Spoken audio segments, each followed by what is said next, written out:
Bom, para começar, é interessante eu explicar o que que é o jitter. Se você não sabe o que é jitter, você vai saber agora. O que que é o jitter? O jitter é um ruído adicionado ao sinal digital de áudio para ajustar a resolução no formato final exportado. Quando que nós devemos utilizar o jitter? Quando a gente converte um arquivo de 24 bits para 16 bits, ou seja, quando a gente coloca uma menor taxa de profundidade de bits, quando você reduz essa quantidade de 24 para 16, é interessante você utilizar. Tá? E por que, que a gente deve utilizar o jitter? Porque quando a gente reduz essa profundidade de bits, nós acabamos tirando algumas informações digitais daquele som. Então, nesse meio do processo, ocorre um erro chamado truncamento ou erro de quantização. É interessante frisar aqui para você não se confundir com a palavra quantização e pensar que aquele erro de quantização de tempo, de instrumentos percussivos, enfim, seja lá qual o instrumento for, não é esse erro de quantização, tá? É um erro de quantização relacionado à truncagem, tá? A diminuição de taxa de bits ali dentro da sessão. Então, no meio desse processo acaba acontecendo esse erro. E esse erro provoca um ruído que vai afetar na reprodução. Então, esse erro basicamente é uma distorção harmônica que é perceptível pelos nossos ouvidos, mas que não é muito agradável para eles não, tá? Agora, vamos lá para a seção do Logic para eu exemplificar. Aqui eu estou com a seção do Logic aberta.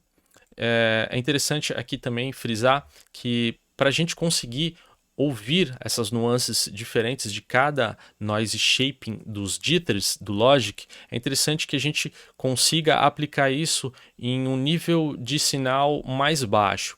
Aqui eu coloquei no instrumento, no canal 1, um instrumento virtual do próprio Logic, um electric piano, e logo abaixo dele eu coloquei um reverb com um decay time de 7 segundos. Eu preciso que a cauda do reverb seja bem longa para poder ouvir o resultado final. Então eu consegui esse tipo de som aqui, ó. Mais uma vez.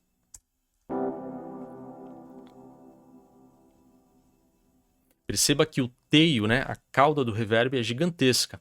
E é isso que a gente vai aplicar para a gente ouvir os diferentes tipos de algoritmo de jitter do Logic, né?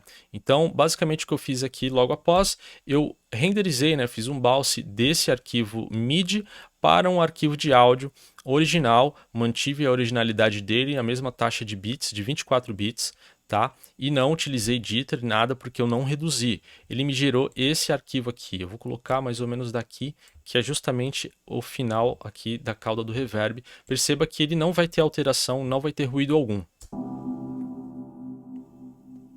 Mais uma vez. Ou seja, é um sinal íntegro, não tem nenhum tipo de ruído. Depois eu renderizei ele, só que agora sim, eu reduzi a taxa de bits de 24 para 16, porém eu não utilizei o jitter. Percebe que agora é a pegadinha. Olha só o nível de distorção harmônica que a gente viu anteriormente, o ruído indesejável.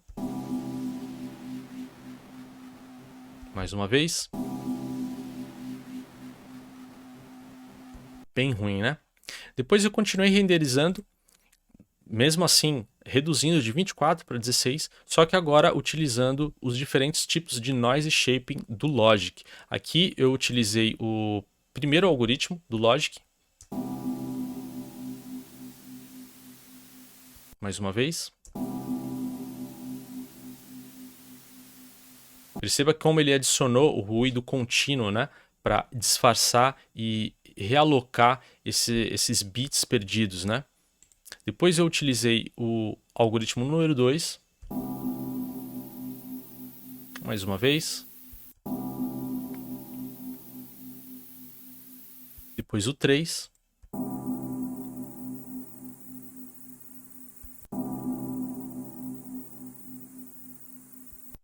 E por último, o algoritmo chamado UV22HR, que é esse cara aqui, que é o último, que é um algoritmo desenvolvido pela Apogee.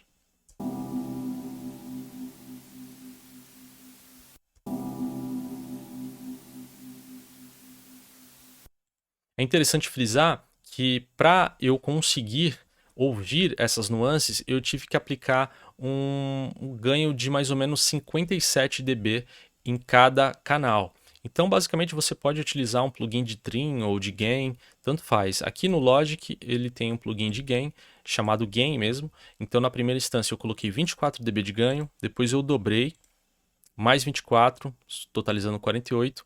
E no último, terceiro, eu coloquei mais 9, totalizando os três em 57 dB para cada canal. Depois eu só dobrei e multipliquei esses canais aqui, os plugins pelos canais, para a gente conseguir ouvir melhor as nuances de cada noise shaping dos jitters. Então perceba que é interessantíssimo e importantíssimo você nunca esquecer de aplicar o jitter nas situações na hora do bouncing.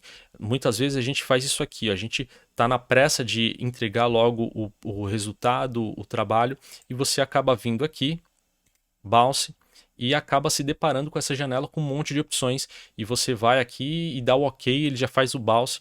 Então é interessante você explorar essas partes aqui dos jitters, né?